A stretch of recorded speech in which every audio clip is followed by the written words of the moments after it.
नमस्कार, बड़ी खबर में आपका स्वागत है। मैं हूं आशीष पाराशर। बड़ी खबर आज जो सबसे बड़ी राजनीतिक हलचलों में, राजनीतिक सूबों में जो आज सबसे बड़ी खबर आ रही है, 5 दिन से अनशन पर बैठे बाबा रामदेव ने आज संपूर्ण क्रांति की घोषणा की और जेल भरो की बात की है। आज इसी पर चर्चा करेंगे हम बड़ी खबर में, बाबा की क्रांति। दलगत राजनीति से ऊपर उठकर सोचना चाहिए। आंदोलन को बीजेपी का नैतिक समर्थन रहेगा और बीजेपी स्वयं लड़ती रहेगी। जो आज वो कहें और कल काला धन वापस आ जाए, उसमें जो समय लगना है वो लगेगा। ये आंदोलन खत्म नहीं हुआ, विराट रूप लेगा, दिल्ली से लोगों के दिलों तक जाएगा। भारत माता की। आखिर क्या चाहते हैं रामदेव, इस पर आज चर्चा करेंगे हम बड़ी खबर में। और हमारे साथ बने रहेंगे हमारे न्यूज हेड प्रताप राव। प्रताप जी, अब जो ड्रामा कुल मिलाकर चल रहा है, अब बिल्कुल हाई टेंशन ड्रामा बाबा ने आज क्रिएट कर दिया है। जेल जाने से पहले जब उनकी गिरफ्तारी हो गई है, पूरा हुजूम समर्थकों का उनके साथ चल रहा है। आखिर क्या चाहते हैं रामदेव? रामदेव क्या चाहते हैं ये तो सरकार अच्छी तरह से जानती है, लेकिन सबसे बड़ी बात यह है कि आज काले धन को लेकर जिस तरह से उन्होंने काली पट्टिका अपने सिर पे मान ली, उससे लगता है कि अब ये आंदोलन पूरे काले धन को लेकर बड़ा तेजी से फैलने वाला है। आज सबसे बड़ी बात ये थी आशीष, कल तक ये लग रहा था, शाम तक ये लग रहा था अब बाबा क्या करेंगे, बाबा तो फंस गए, बाबा का उपवास अब खत्म हो गया, अब बाबा अब हरिद्वार जाके कीर्तन करेंगे, क्या करेंगे। सरकार भी बड़ी खुश हो रही थी, ये जो उपवास है काम नहीं आया और जो ना तो देवता पसीजे ना कोई राक्षस साथ आए।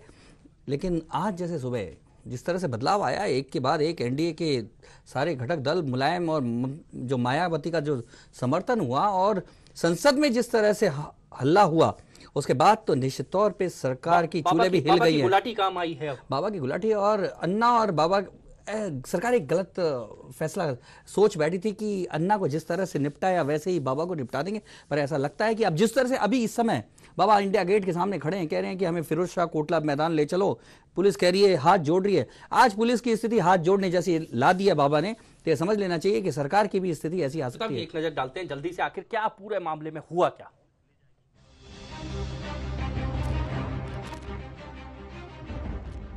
9 अगस्त से रामलीला मैदान में अनशन कर रहे बाबा रामदेव को आज हिरासत में ले लिया गया है। वो आर पार की लड़ाई करने के लिए समर्थकों के साथ संसद मार्च कर रहे थे। तभी पुलिस ने रंजीत सिंह फ्लाईओवर के पास उन्हें रोका और हिरासत में ले लिया। हालांकि अभी तक इस आंदोलन को लेकर सरकार का गंभीर रुख नजर नहीं आ रहा है। इससे पहले काले धन पर विपक्ष के हंगामे के बाद संसद के दोनों सदनों की कार्यवाही दोपहर तक स्थगित करनी पड़ी थी। उधर इस बाबा क्रांति के बाद योग गुरु बाबा रामदेव का राजनीतिक एजेंडा भी अब सामने आ गया है। कांग्रेस पर वार करते हुए बाबा रामदेव ने देश से कांग्रेस को उखाड़ फेंकने का ऐलान किया है। सोमवार को बाबा के मंच पर भाजपा और जेडीयू जैसे दल दिखे। इसमें भाजपा अध्यक्ष नितिन गडकरी, विजय गोयल के अलावा जेडीयू के शरद यादव भी मंच पर आए, जहां से उन्होंने काले धन की वापसी के साथ ही सीबीआई की स्वाधीनता जैसे मसलों को भी आंदोलन में शामिल करने की मांग की है। लेकिन अब ये तय दिख रहा है कि एनडीए का साथ मिलने के बाद बाबा की ये क्रांति राजनीति की शक्ल अख्तियार करती जा रही है। Bureau report, HBC news. तो देखा आपने किस तरह से पूरा मामला है। प्रताप, एक बड़ा सवाल यहां पर उठता है कि क्या अब एनडीए के लिए बाबा क्यूफिक्स की तरह बन गए? पूरे एनडीए को आज चिपका हुआ सा देखा बाबा के आसपास। और बड़ी चीज है कि आज जो मंच अब तक भ्रष्टाचार की बात कर रहा था, जो मंच अब तक काले धन की बात कर रहा था, अब वो सीधे तौर पर कांग्रेस विरोधी मंच बन गया। देखो आशीष, जब अन्ना ने आंदोलन शुरू किया था तो अन्ना के प्रति पूरे देश की श्रद्धा थी और ऐसा लगता था कि अन्ना सारे के सारे आंदोलनों को इकट्ठा लाकर एक ऐसी धुरी बन जाएंगे। और लेकिन ऐसा लगा कि अन्ना की टीम में वो ताकत नहीं थी कि धुरी बनने की।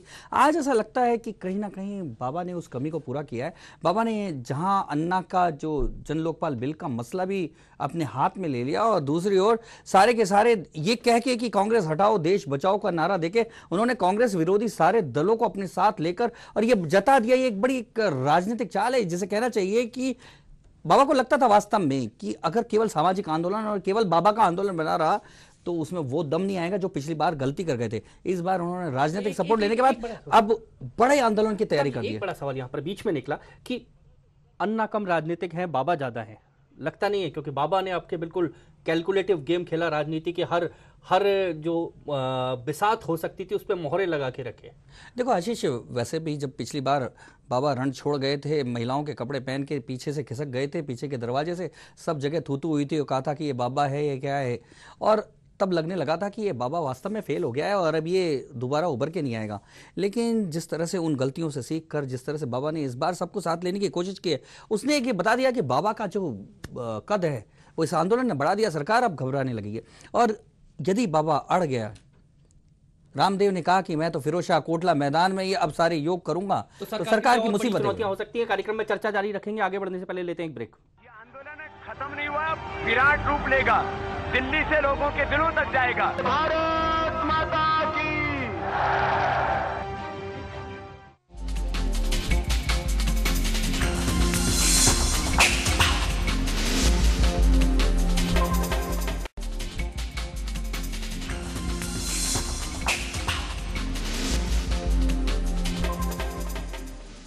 ये आंदोलन खत्म नहीं हुआ, विराट रूप लेगा, दिल्ली से लोगों के दिलों तक जाएगा। भारत माता की।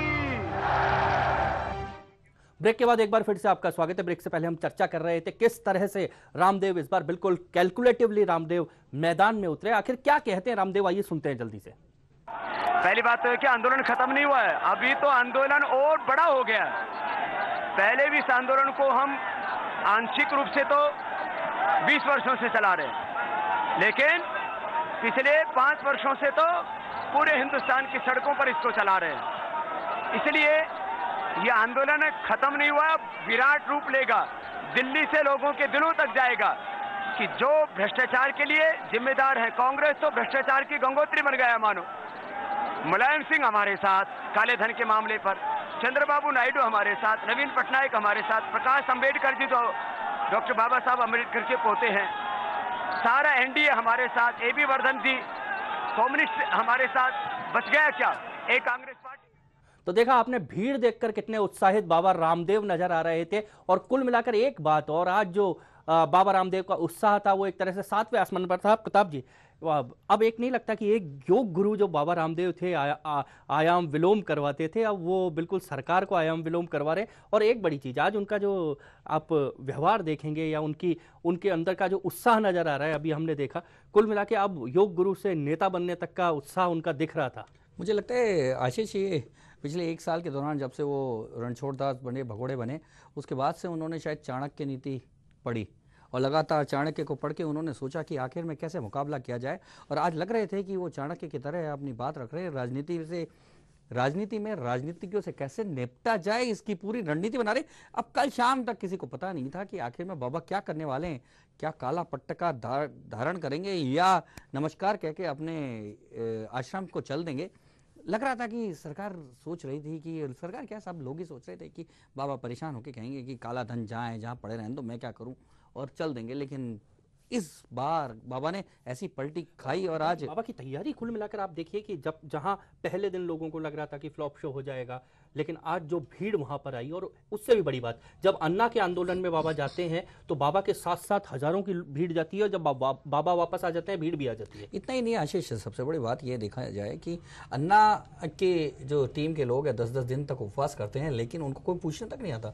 लेकिन बाबा के 3 दिन के ऐलान के बाद आज जिस तरह से सारे राजनीतिक दलों का समर्थन जुटा और संसद में जो हमला हुआ, उसे साफ तौर पर जाहिर है कि बाबा वो अकेले नहीं है, राजनीतिक समर्थन उन्हें मिल चुका है। देश में राजनीतिक बदलाव, व्यवस्था परिवर्तन की जो लड़ाई है उसमें राजनीतिज्ञ लोग भी शामिल होते जा रहे हैं। तो ये एक सरकार के लिए, कांग्रेस के लिए सुनते हैं गडकरी जी क्या कहते हैं, नितिन गडकरी जो है भाजपा अध्यक्ष, वो क्या कहते हैं। जो काला धन जमा है, कोई कहते हैं 22 लाख हजार करोड़, कोई 40 लाख हजार करोड़। यह पैसा अगर देश में आएगा तो महंगाई कम होगी, अनेक गांव में रोड बनेंगे, बिजली मिलेगी, पीने को पानी मिलेगा, बेरोजगारों को रोजगार मिलेगा, देश का भविष्य बदलेगा। इसमें अगर पैसा लाना है तो उसमें क्यों देरी क्यों लग रही है। मैं पूछना चाहता हूं कि जिन लोगों ने बेईमानी करके देश का यह धन विदेशों में रखा है, उनका नाम लेने के लिए सत्तारूढ़ पार्टी और सरकार के लोग संकोच क्यों कर रहे हैं।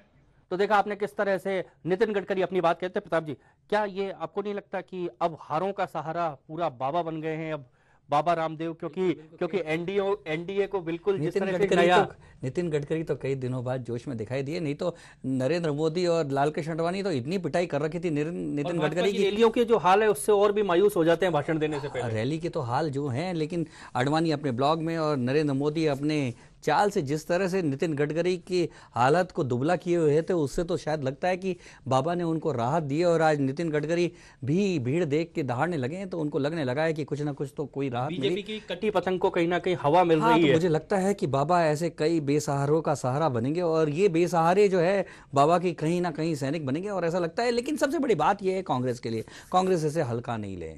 कांग्रेस कतई भी इस आंदोलन को अन्ना आंदोलन की तरह अगर मान लेगी तो गलती कर बैठेगी। इसके पीछे वजह भी बहुत सारी है, मैं उन वजहों पर आपके पास लौटूंगा, लेकिन पहले सुनते हैं शरद यादव जो है वो क्या कहते हैं। इस आंदोलन में आए हुए भाई और बहनों,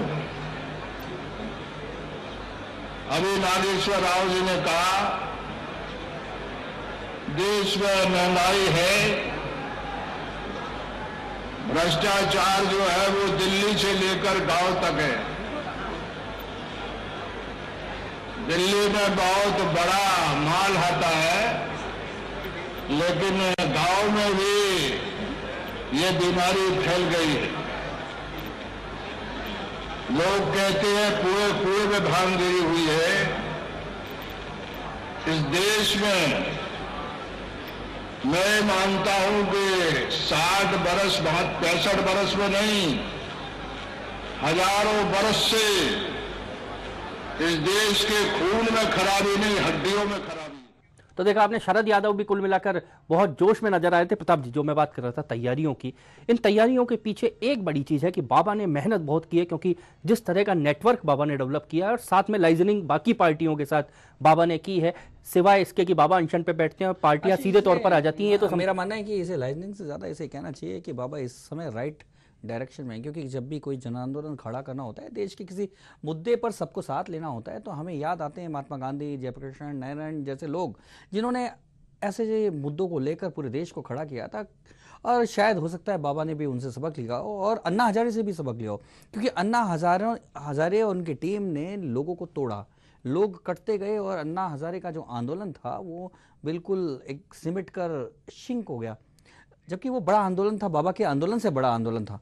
अब बाबा का आंदोलन, बाबा ने मुझे लगता है इन सब चीज़ों का अध्ययन किया है और इन सब चीज़ों के अध्ययन को लेकर एक बात तो कम से कम उनके समझ में आई है कि इस देश के सारे लोग काले नहीं है, सारे के सारे लोग भ्रष्ट नहीं है, सारे के सारे नेता गलत नहीं है। इस देश में अच्छे लोग भी हैं जिनके सारे पूरे देश का शासन। पिछले जून से लेकर अगस्त तक बहुत वक्त तो लिया, लेकिन सबक भी बहुत लिया बाबा ने, और सबक के बाद एक नए रूप में मैदान में है। चर्चा जारी रखेंगे, आगे बढ़ने से पहले लेते हैं एक ब्रेक। ये आंदोलन खत्म नहीं हुआ, विराट रूप लेगा, दिल्ली से लोगों के दिलों तक जाएगा। भारत माता की।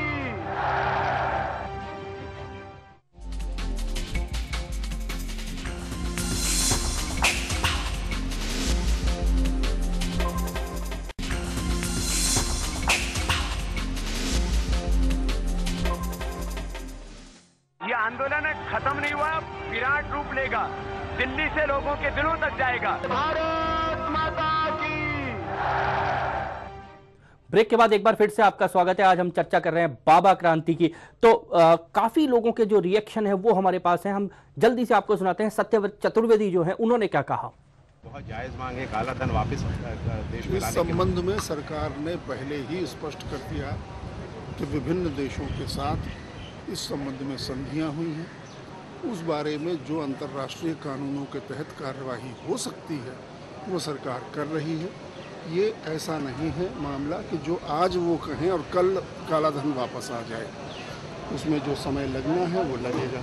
काला धन या ये लोकपाल, इन सब मुद्दों को लेके कुछ लोग अपनी राजनीतिक महत्वाकांक्षाएं पूरी करना चाह रहे हैं। इसलिए सरकार की कार्यवाही के बावजूद इसके कि लोकपाल का बिल संसद में मौजूद है और उस पर कार्रवाई हो रही है, बावजूद इसके कि सरकार काले धन के मसले के ऊपर अंतर्राष्ट्रीय स्तर पर निरंतर प्रयास कर रही है। विभिन्न समितियां भी इस संबंध में बना ली गई। तो देखा आपने कांग्रेस की तरफ से जो प्रतिक्रिया आई है। प्रताप जी, एक बड़ी बात है, अब कांग्रेस सीधे सीधे ये कहने के लिए बहुत सीधे तौर पर कांग्रेस कह सकती है जो सत्यव्रत चतुर्वेदी ने कहा, अपनी राजनीतिक महत्वाकांक्षा इन मुद्दों को लेकर। हाँ, साथ में ये भी कह रहे हैं कि एक झटके से काला धन नहीं आ सकता। तो क्या बड़ा सवाल ये उठता है कि 60